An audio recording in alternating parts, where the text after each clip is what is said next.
Soldados.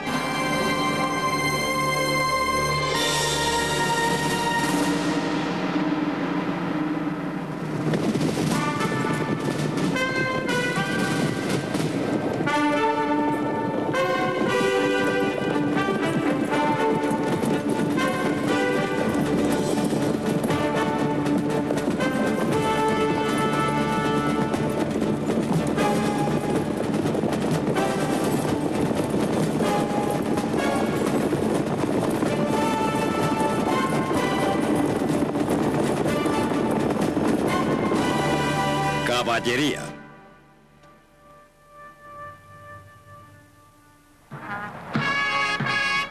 La caballería real desfila por Hyde Park, Londres. Sus deberes son ahora solo ceremoniales, pues hace ya mucho tiempo que fue retirada del campo de batalla.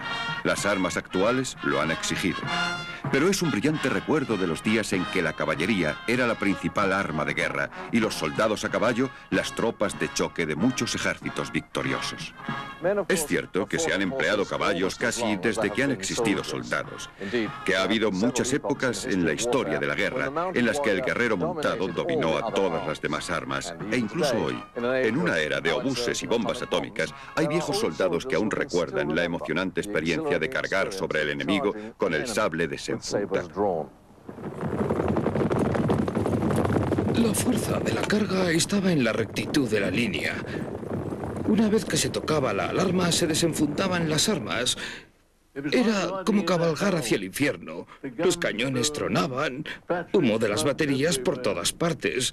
Bueno, de hecho, casi constantemente estabas ciego por el humo de los cañones. Y no solo por las explosiones, los obuses, los mismos cañones humeaban continuamente. Harry Williams, de 102 años de edad, recuerda una carga de caballería de la Primera Guerra Mundial.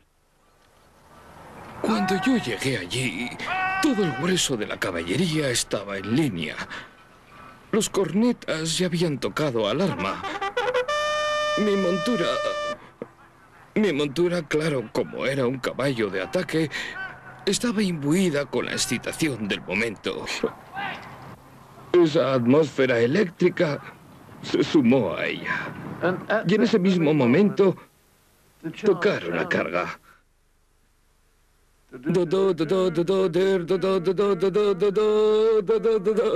Hasta que los caballos estuvieron a punto.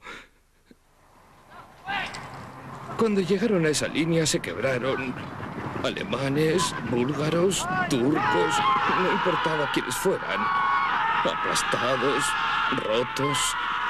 Fue una verdadera carnicería.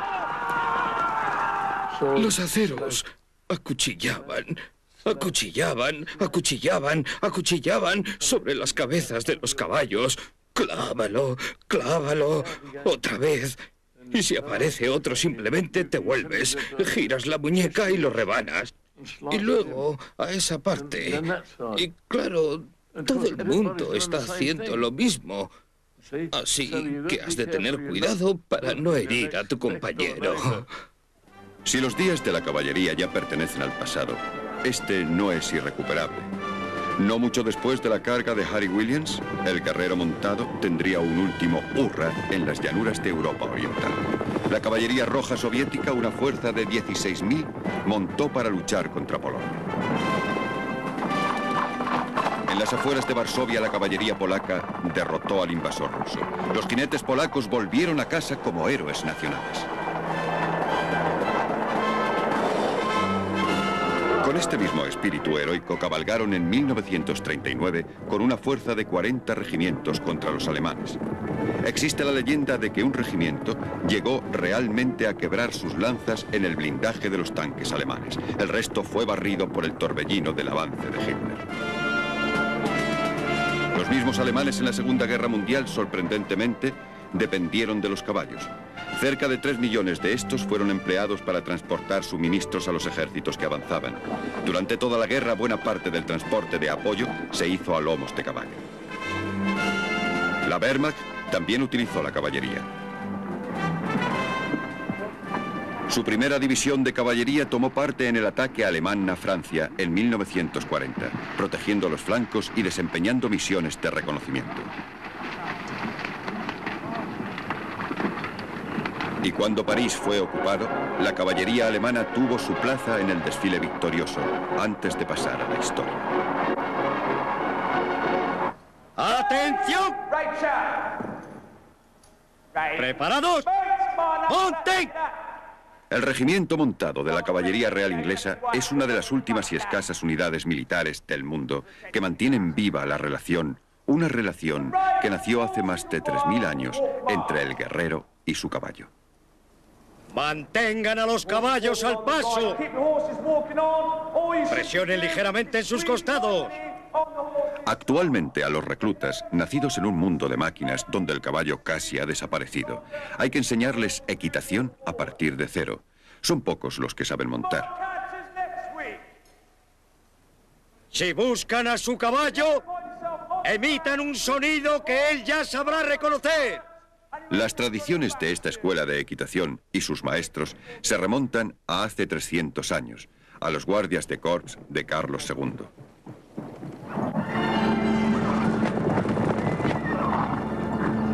Pero la tradición del caballo de guerra se extiende mucho más lejos en la historia, quizá al año 2000 a.C. En algún paraje del gran mar de hierba que cubre Asia Central, algunos nómadas capturaron y domaron al primero de estos caballos. Demasiado débiles para ser montados, los primeros caballos de guerra fueron usados en carros de batalla. Pero alrededor del año 900 a.C., la crianza produjo un caballo de monta y la revolución de la caballería. Durante los 3000 años siguientes, los jinetes de Asia Central, escitas, hunos, turcos, mogoles, aterrorizaron y a veces conquistaron las ricas tierras en sus fronteras. El más grande de todos los conquistadores nómadas sería Genghis Khan, cuyo imperio en el siglo XIII abarcaría desde China hasta Rusia. Entre los primeros exponentes de la revolución de la caballería están los partos, una feroz tribu de Persia constantemente en guerra con el Imperio Romano. Expertos jinetes. Su arma era el arco y sus flechas mortales. Su técnica especial era aparentar retirarse de la acción cuando en realidad lo hacían para proveerse de flechas. Entonces volvían al ataque, cogiendo al enemigo desprevenido. De este truco nació en algunos países la expresión una flecha de parto. La más feroz de todas las tribus a caballo fue la de los hunos. Llevando con ellos sus hogares allá donde iban, camparon a sus anchas por Europa a las órdenes de su jefe Atila y amenazaron a la propia Roma en el siglo V después de Cristo. San Jerónimo habló así de ellos. Enjambres de hunos llenaron toda la tierra de matanzas y pánico cuando iban de acá para allá sobre sus veloces caballos.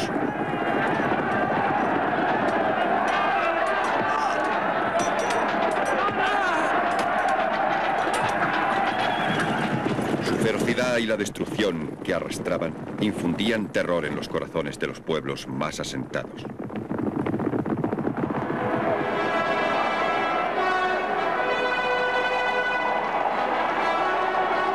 Para combatir las cabalgadas y las tácticas de aquellos jinetes magistrales, los romanos adoptaron gradualmente el estilo de caballería fuertemente acorazada. Aquellos jinetes acorazados no pudieron salvar a Roma, pero durante 1000 años lograron defender al Imperio de Occidente de los asaltos de los pueblos de las estepas.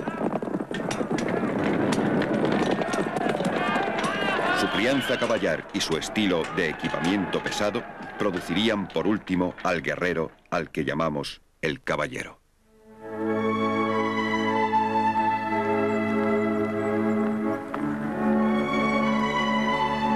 El caballo de las estepas y su jinete armonizaban por instinto. El caballo de guerra occidental necesitaba ser entrenado y sometido a las habilidades especiales exigidas por la voluntad de un guerrero. Aún se le siguen enseñando. Luchar a caballo es enormemente difícil. Claro que los mogoles y las otras naciones guerreras de Oriente crecían con los caballos y pasaban su vida a lomos de estos. En Europa era diferente. Los hombres debían entrenarse para ser soldados a caballo. Bien, es una tradición que aún se continúa aquí, en Saumur, la cuna de la caballería francesa. Fue durante el Imperio francés de Carlomagno cuando los francos se convirtieron en los jinetes más expertos de Europa. Se apoyaron en todos los dispositivos que se habían desarrollado para convertir a un caballo en una plataforma para un soldado. El bocado, la brida, las riendas, la silla, el estribo y la espuela.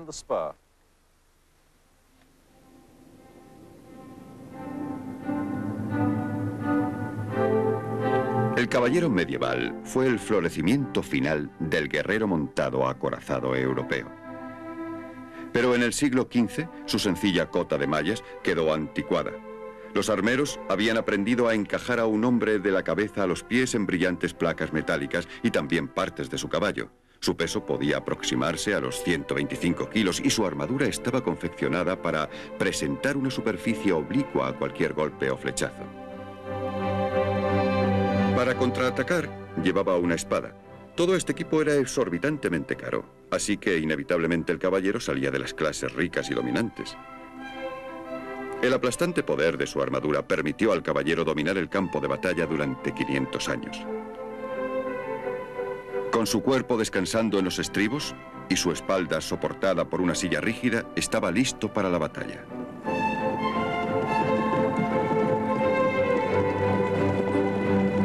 A lo largo de este periodo, no cambió mucho el estilo de la batalla. La de Soissons, en el año 923, la de Bouillon, 300 años después, e incluso la de Agincourt, 200 años más tarde, debieron resultar muy parecidas.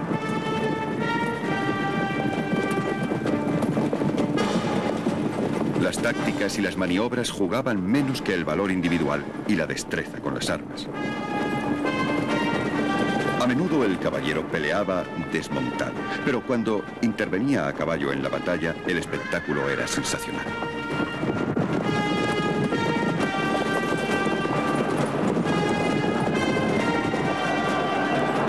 El caballero Jean de Breuil escribió así de una contienda: ni comiendo, bebiendo o durmiendo, siento lo mismo que cuando oigo el grito de ¡a ellos! Y el relinchar de los caballos sin jinetes, o la llamada de ¡socorro! ¡Socorro! O cuando veo a grandes y pequeños caer en la hierba, en los fosos, o cuando diviso a los muertos que aún tienen lanzas empenachadas en sus costillas.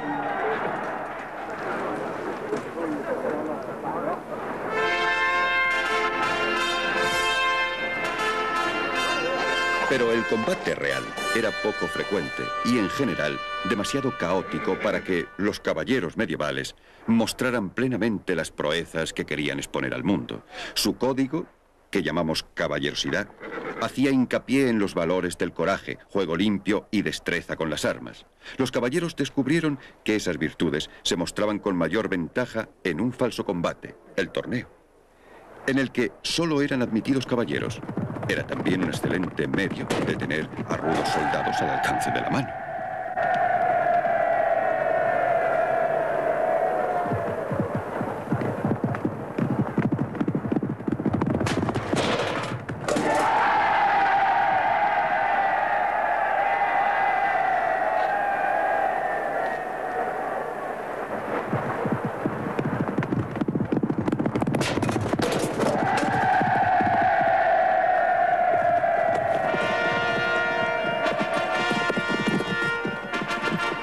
En el siglo XIV, cuando el torneo se había convertido en el espectáculo más popular entre las clases elevadas de Europa occidental, su propósito, como un entrenamiento para el combate individual o colectivo, había quedado casi eclipsado. Pero la caballerosidad también estaba imbuida de una poderosa fuerza religiosa. Del caballero no solo se esperaba que luchase bien, sino que hiciera el bien. De aquí el enorme entusiasmo de la caballería por las cruzadas. Los caballeros de Europa occidental encontraron su desafío aquí, en Tierra Santa, que juraron recobrar para la cristiandad. Esto es Calat Namrud, un típico castillo de los cruzados, y desde aquí, y desde otros similares, partían para poner a prueba el principio de la caballería pesada que representaban, contra la tradición de caballería ligera, que era el sello de los musulmanes. Cuando estos se encontraron con la caballería cristiana en igualdad de condiciones, la gente de hierro, como los turcos llamaron a los cruzados, por lo general triunfaban. Más a menudo los ligeros jinetes del Islam preferían hacer que los guerreros cristianos se extenuaran en cargas infructuosas antes de cargar sobre ellos.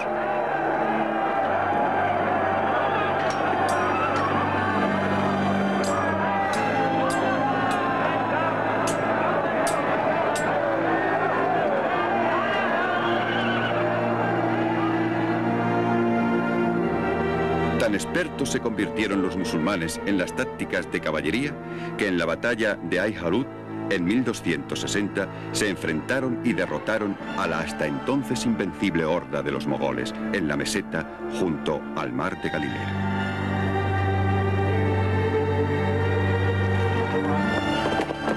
El caballo mogol no podía con el caballo de guerra de las praderas europeas.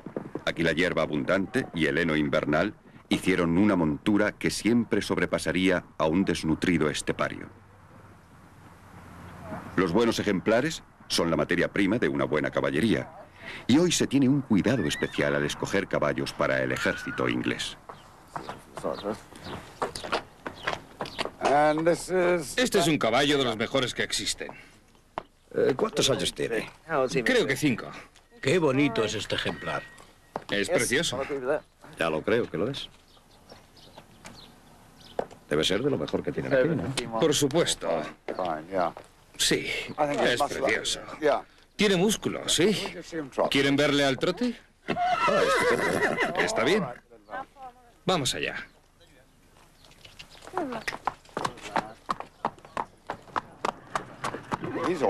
Creo que irá bien si no va al regimiento como montura de un oficial. A la tropa del rey le gustaría para galopar y galopar. ¿No le parece? Sí. Lo hará en todas partes. Sí. En un caballo hay algo más que huesos y músculos fuertes. Al igual que el jinete, el caballo debe ser entrenado para paso, trote y galope, obedeciendo al jinete. Su entrenamiento comienza como el de un corcel de guerra medieval, con la rienda corta. Pero el de caballería tiene que enfrentarse con algo que nunca experimentó el corcel de guerra.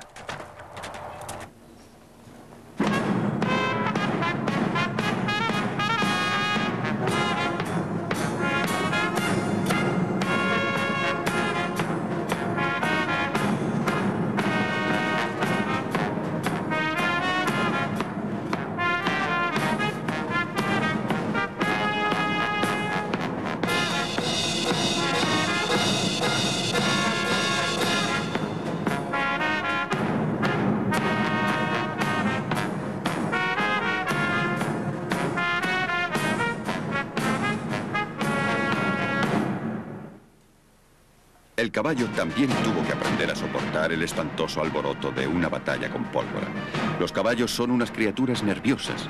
Solo un manejo delicado y dosis cuidadosamente medidas de exposición les acostumbrarán a soportar y moverse con soltura entre el estruendo de los mosquetes y cañonazos. Hoy, en lugar de la batalla, los caballos de los oficiales y músicos de la caballería real aún deben ser enseñados a soportar el fragor de los címbalos y el tronar de los timbales.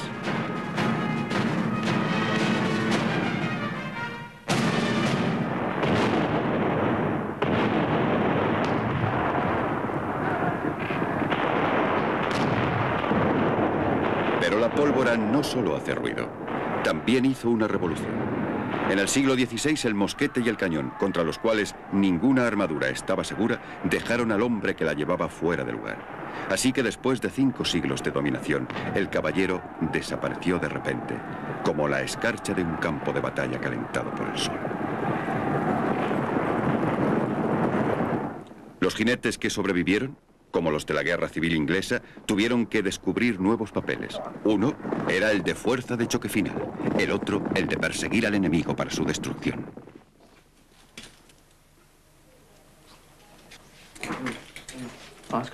Hoy, 2 unidades de la caballería real inglesa, los guardias de corps y los azules, descienden respectivamente de los regimientos monárquico y parlamentario de la Guerra Civil. Y el uniforme de gala que llevan, el casco y el peto o coraza, son un recuerdo del tiempo de la armadura, ya desaparecida cuando aquellos regimientos cobraron existencia. Este equipo solo te queda bien si te hace daño.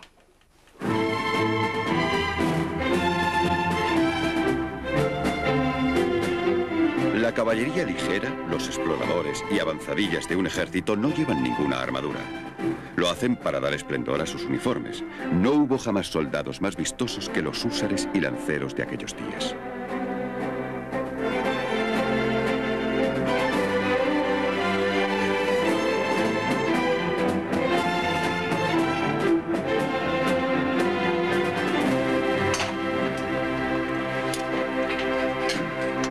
Espada LG 94. Sí. Frente coraza LG 143. Sí. Dorso coraza LG 47. Sí. Casco LG 257. Sí. Este es todo tu equipo. Tiene un valor de 5.000 libras. Tienes que cuidarlo. Si pierdes algo, has de pagarlo. Tienes que firmar el recibo. De acuerdo.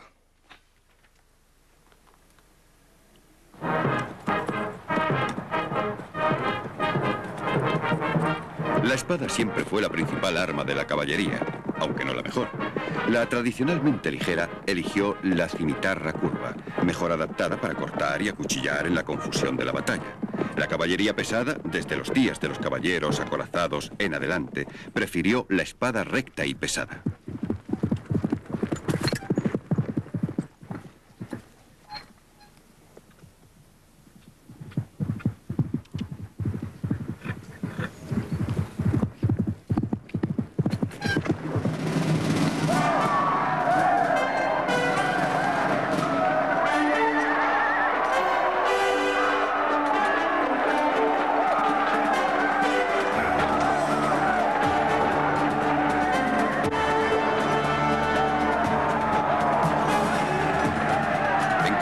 Gran parte del tiempo las espadas estaban completamente embotadas, así que en la refriega era normal acuchillar usando la hoja como un atizador o incluso golpear con el pomo como un puño de hierro. La mejor de todas las armas en caballería es la lanza. La lanza ligera volvió a Europa con la llegada de la caballería irregular de los cosacos. Pronto toda la caballería que se respetara no carecería de lanceros. El largo alcance de la lanza la hace particularmente adecuada para la caballería en persecución de la infantería.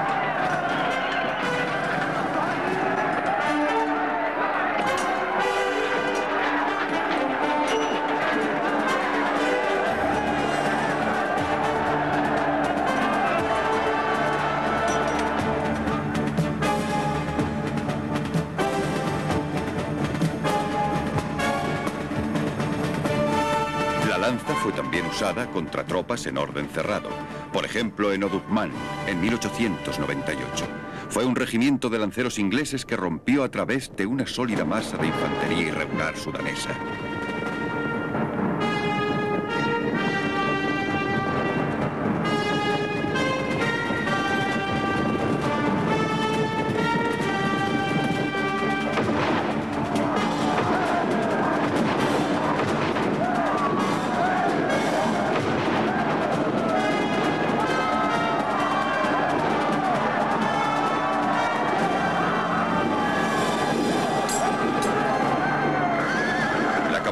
También experimentó con armas de fuego, buscando medios para convertir una amenaza en una herramienta.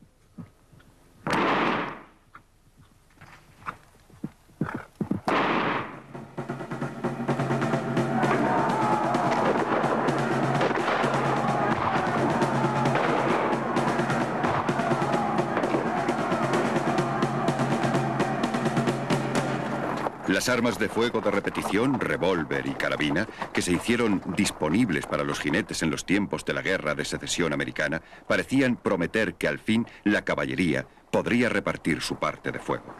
Pero la verdad es que hombre y caballo hacen un blanco mejor que el que jamás hizo una patrulla de tiradores y estaban condenados a ser víctimas del soldado oculto.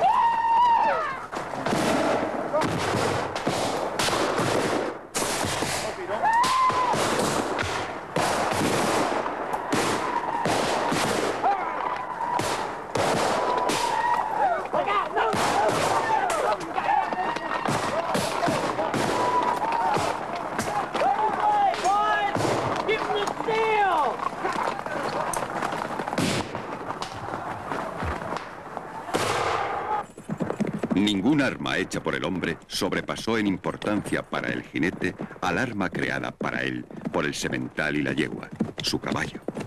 Fue la velocidad y fuerza de su montura lo que le dio impulso de ataque. En una carga oportuna, el caballo puede ser usado literalmente como una unidad de choque para derribar una formación enemiga. Y fue la acción de choque de la caballería lo que en ocasiones decidió el resultado de una batalla.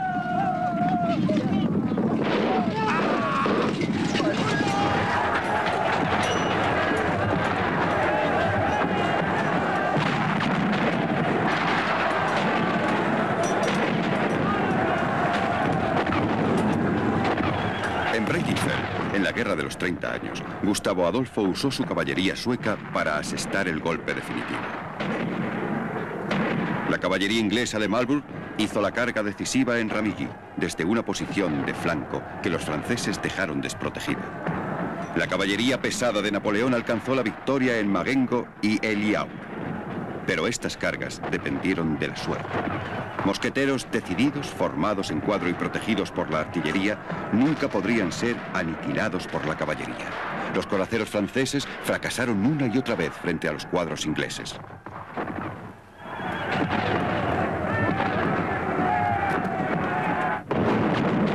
Los húsares y lanceros ingleses fueron masacrados por los cañones rusos en Balaclava.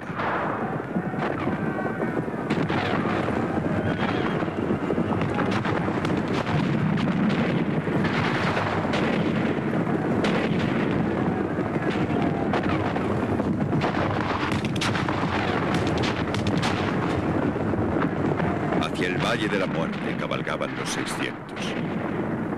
Magnífico. Pero eso no es la guerra. Así es como describió un general francés la carga de la brigada ligera. A lo largo del siglo XIX, en muchos ejércitos europeos, la caballería continuó pareciendo magnífica y ocasionalmente aún hizo cosas magníficas. Aquí, en el Museo de la Caballería Francesa, en Saumur, hay recuerdos de los tiempos en que el galopar de los dragones, el choque de la carga y el terror del frío acero eran todavía un rasgo importante de la guerra. Pero ya estaban contados los días para el soldado de a caballo. La creciente potencia de fuego del siglo XIX fue el comienzo del fin, aunque se necesitaran muchos años para la plena realización de su hundimiento. Pero, por muy noble que fuera la cuna del oficial, y también espléndido su uniforme, ninguna coraza podía alejar la bala moderna.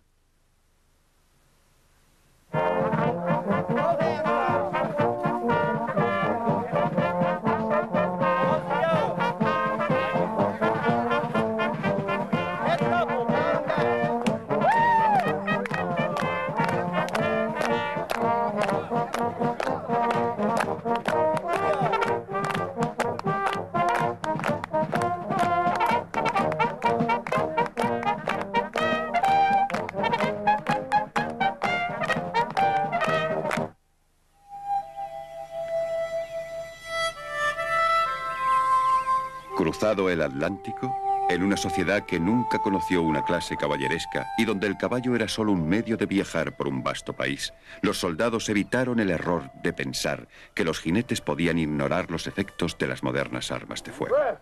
Quinto pelotón, presente y preparado, señor. La primera orden del día es que den de beber y comer a sus caballos y los aseen. Se pasará revista a las 6:30 y espero que estemos en camino a las 7. Rompan filas.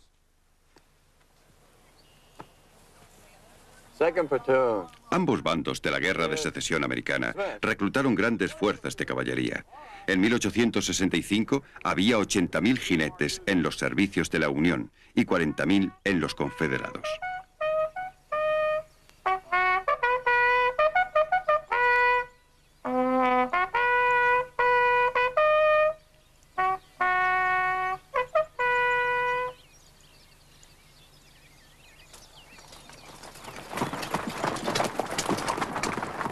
Ninguno de los dos bandos empleó a los jinetes para combatir al estilo europeo. Pero en las escaramuzas, la exploración y sobre todo en las incursiones, los jinetes americanos avergonzaron a sus equivalentes europeos. En una de las batallas de caballería, un complacido observador europeo consideró que Sus combates de caballería son despreciables. Se aproximan unos a otros con gran audacia, hasta que están a unos 40 metros. Entonces, en el momento en que solo se debe usar el acero, vacilan, se detienen y comienza un fuego irregular de carabinas y revólveres.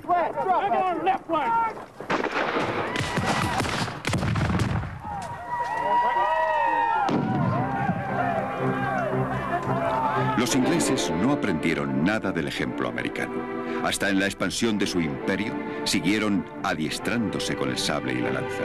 Cuando se encontraron con enemigos que cabalgaban como los mogoles y disparaban al galope, el precio de su arrogancia les resultó muy caro. Los Boers iban a caballo, todos los que podían. Eran como ponis comparados con nuestros caballos, mucho más pequeños, mucho más. Por eso les llamábamos ponis Boers. Pues en aquel tiempo el ejército inglés ni siquiera se había aclimatado. Nunca pensó en comprender las costumbres y las tácticas Boers. Fue difícil inculcárselo en sus mentes. Mi trabajo como explorador era ver sin ser visto. Así que no tenía que ir a la línea de fuego más que si podía ayudar. Tenía que vivir para guiar a los otros y sabía que sería una guerra larga. Y nuestro gobierno había jugado mal la fuerza de los Boers. Cuando la caballería inglesa trataba de aclarar el campo con una carga en filas apretadas, los Boers se esfumaban para reaparecer otro día. Al fin, la caballería inglesa tuvo que tragarse su orgullo y aprender, como vemos en este curioso film de 1900, la táctica de desmontar y luchar como la infantería. Estaba pagando a los Boers el elogio de la imitación.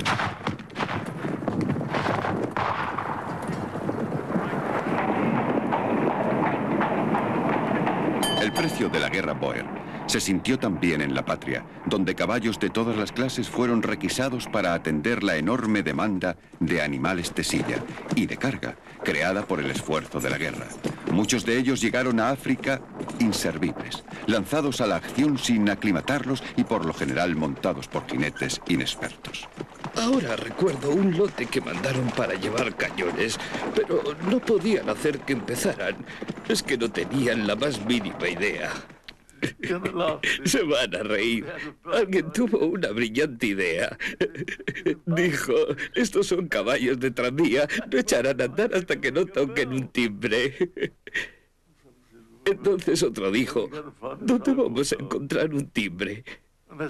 Se fueron y no sé dónde encontraron una caja llena de timbres de bicicleta. Y aquellos caballos no se movían hasta que no tocaban el timbre. Al final de la guerra, los ingleses tenían 80.000 soldados a caballo. Otros 400.000 caballos tiraban de los cañones y de los carros de suministros del ejército. Muchos eran ya de partida unos ejemplares lamentables, y el largo viaje por mar, seguido por un exceso de trabajo en un clima extraño, los mataba a montones. La guerra es siempre cruel con los caballos. 2/3 de los enviados a África murieron con los arneses puestos. Creo que los caballos son maravillosos. Muchos cayeron de pronto muertos por el esfuerzo. Ellos tiraban y tiraban y tiraban hasta que ya no podían más. Ni la inutilidad de las tácticas de caballería tradicionales, revelada por la guerra, ni su coste en animales, sacudieron lo más mínimo los prejuicios de la clase de oficiales europeos. Esta fue dominada por jinetes que seguían creyendo que la instrucción con sable y lanza, en un estilo inalterado desde la Edad Media, era toda la preparación necesaria para una guerra de ametralladoras y artillería.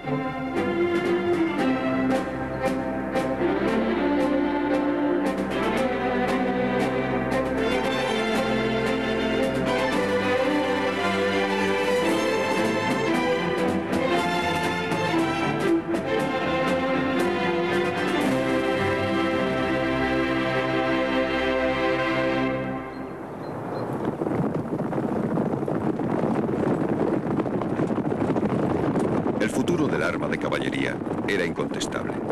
Parece probable que en 1914 hubiera más caballería en existencia que en cualquier época anterior de la historia.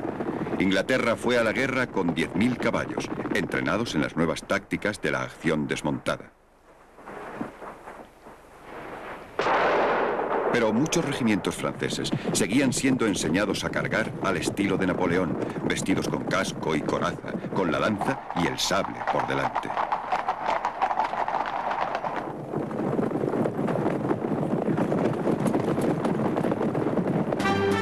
Creyendo todavía en la invencibilidad de la caballería, los franceses movilizaron 10 divisiones.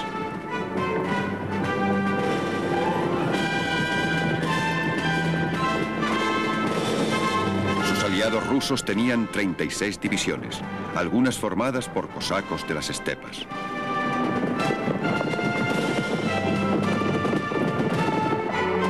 Los alemanes enviaron 11 divisiones a la guerra y sus aliados austriacos otras 11. En total, los ejércitos combatientes desplegaron en el frente más de 300.000 jinetes, y esta caballería no solo fue una cantidad negativa en el campo de batalla, también fue una positiva sangría al esfuerzo de guerra.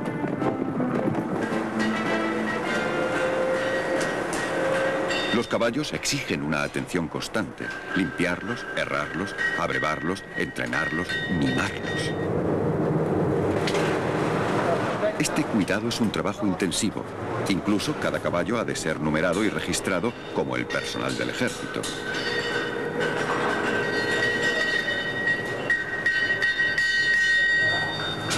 Cuidad a vuestros caballos. Esta es una de las máximas de la caballería, porque un caballo enfermo puede rendirse antes de encontrar al enemigo.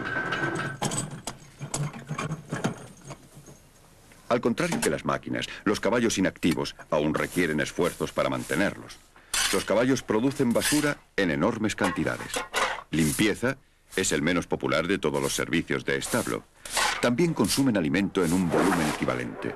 La ración de un caballo es de unos 5 kilos de heno al día y unos 5 de grano. Al final de la guerra, mientras que Inglaterra había embarcado 5.250.000 toneladas de municiones a Francia, embarcó 5,5 de heno y avena. Las raciones generosas siempre fueron esenciales si la montura tenía que llevar un soldado y la gran cantidad de equipo que él y su caballo necesitaban. Ted Vargas, que fue soldado ya en 1940 en la campaña de Siria, lo recuerda. Llevabas 2 mantas, una para el caballo y otra para ti. Iban a la grupa del caballo bajo la silla. Tenías un fusil. En el lado derecho de la silla, en una bolsa, el sable en el lado izquierdo. Y una caja de zapatos donde llevabas zapatos, clavos y otras cosas. También una cantimplora, un equipo de aseo y un plato de metal unido con una correa a la culata del rifle. Un gran capote y un impermeable enrollados, uno en el frente de la silla y el otro atrás. 2 carteras al frente de la silla que contenían ropa interior, un pasamontañas y 90 cartuchos al cuello del caballo y otros tantos alrededor del tuyo. Así que en total había un buen peso que llevar.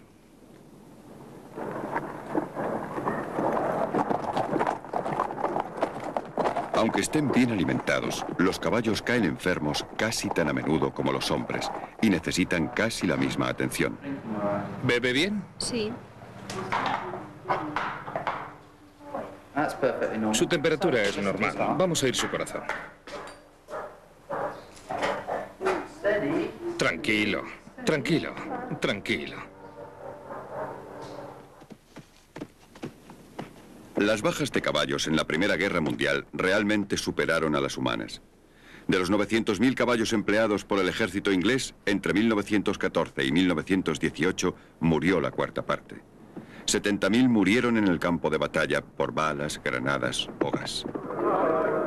Al igual que el heno y la paja, ocupan mucho más espacio que los proyectiles. También los caballos ocupan mucho más espacio que los hombres en el tren. Se necesitan 250 vagones para transportar una división de infantería, 1 millar para transportar una división de caballería. Y lo realmente difícil era engañar a los caballos para meterlos allí.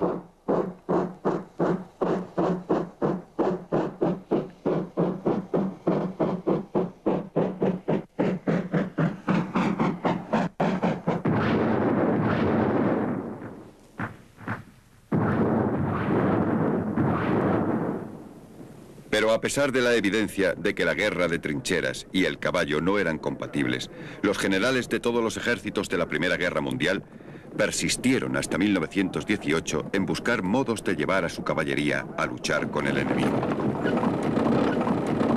Se aferraron a la creencia de que tan solo con que pudieran abrir una brecha en las trincheras mediante la artillería y el asalto de la infantería, los jinetes la pasarían al galope para completar la victoria.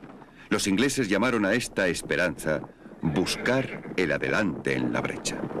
Pero las condiciones de la guerra de trincheras hacían imposible mantener la caballería dentro de una distancia efectiva del frente.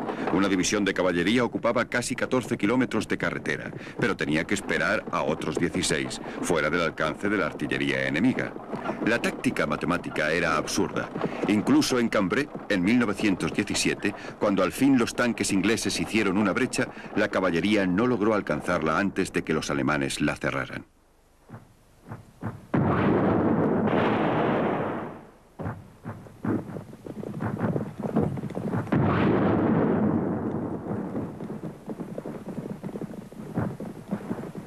Y por grandes que fueran las dificultades de la aproximación, los peligros del frente, cuando los caballos se encontraban con las balas o el fuego del cañón, estas dificultades eran aún mayores.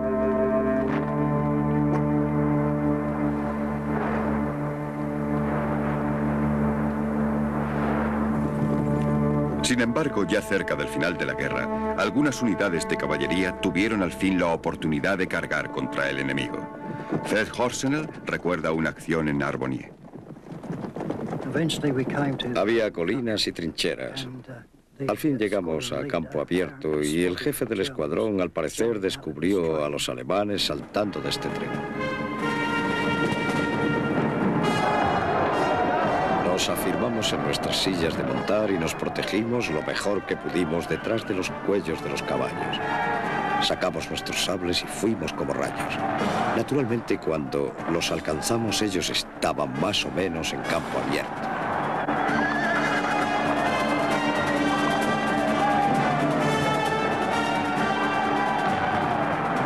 Por desgracia, yo recibí un golpe en la espalda. Podía ver la sangre saliendo por mi manga y pensé para mí, oh, ya me han dado. Y naturalmente me caí. Bien, lo siguiente fue, ¿cómo voy a desembarazarme de este puñetero caballo? Así que me limité a dejar que mi brazo cayera hacia mi gran capote que estaba al frente de la silla. Y solté el nudo del sable y subí el brazo y lo puse allí. Después de eso me desmayé, no recuerdo nada más.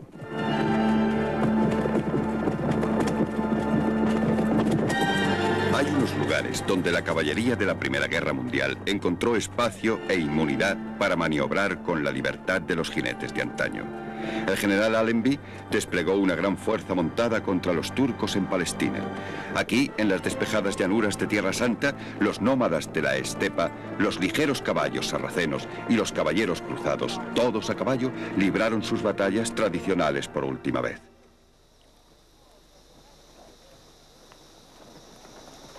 Buena parte de la caballería del desierto de Allenby eran australianos, preparados para luchar como los Boers, como tiradores a caballo. Aquellos jinetes ligeros australianos eran campesinos salidos del desierto y el interior, nacidos entre caballos y armas ligeras. A pie disparaban como tiradores expertos. Sobre la silla galopaban como cazadores de zorros. En Beersheba, el 31 de octubre de 1917, representaron una de las últimas grandes cargas de caballería de la historia. Un veterano, Martín Balserini, evoca el día. Justo antes de partir, y partimos al anochecer, hicimos más de 60 kilómetros aquella noche a través del desierto. Después acampamos durante el día y a la noche siguiente comenzamos otra vez. Y ellos hicieron otros 60 kilómetros más sin agua. Beersheba era el único sitio donde había agua. Si no podíamos darles de beber, los caballos tendrían que hacer otros 45 kilómetros y no lo resistirían.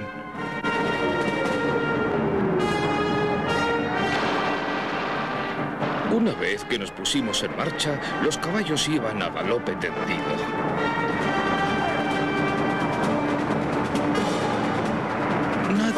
gustaba hacerlos volver y manteníamos también la línea como si desfiláramos. Puedo recordarlo. Era un domingo. Recuerdo que estábamos marchando. Cuando llegamos allí no había alambradas, solo trincheras, y los turcos en ellas disparándonos.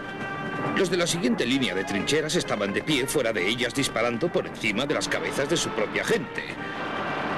Y nosotros estábamos entre los otros, que tenían fusiles y que tiraban desde sus caballos, y los turcos que estaban en tierra seguían disparando. Muchos de nosotros teníamos pistolas y revólveres y también disparábamos. Había allí un turco que estaba tumbado en el suelo apuntándome con su fusil junto a mí, y yo le hinqué las espuelas al caballo y este saltó. Y el turco disparó. No sé dónde fue su bala, pero sí sé dónde fueron las mías, porque él estaba justo en el suelo debajo de mí, y le metí 2. Yo seguí aquello. Aquello no duró mucho. No tardamos mucho tiempo en abrir aquella brecha. Para la caballería, que había resistido la implacable marea de la historia más tiempo del que justificaba su utilidad, al fin se estaba poniendo el sol. Era el momento de decir adiós a los caballos que habían luchado tanto tiempo por conservar. Uno por uno, los regimientos de caballería los fueron cediendo.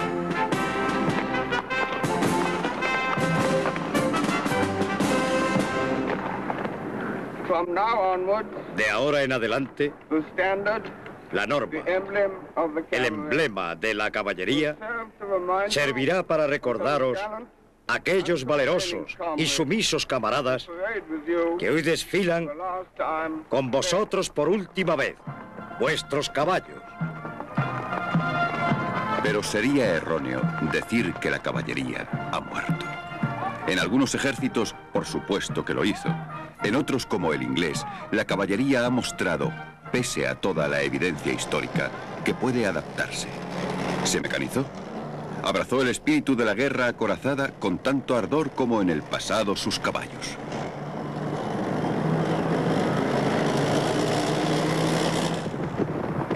La caballería real, el único regimiento que aún monta a caballo en el ejército inglés, luchó con gran valor en choques blindados en la Segunda Guerra Mundial. Llevaron al 21º Cuerpo del ejército de Montgomery hacia Bruselas. Pasaron por muchos campos de batalla, igualando el espíritu de ofensiva de sus caballeros.